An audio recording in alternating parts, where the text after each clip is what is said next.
Hello guys, welcome back to the channel, and as per usual I'm going to get to it. So this was a really good page compared to the last two from this morning.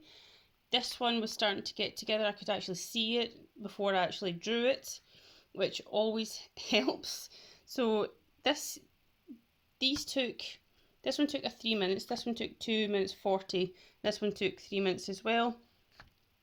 As per usual, I utilised geometric and observational methods combined with good speed, creating the feedback loop for your analysis and critiquing and feedback for yourself. So this is a really effective learning method.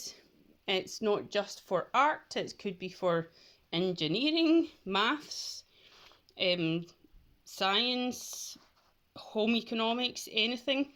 So if you'd like more information about it, please contact me. I am genuine when I say please contact me and ask me any question, and also have a look at the rest of the channel because I am proof that this does work.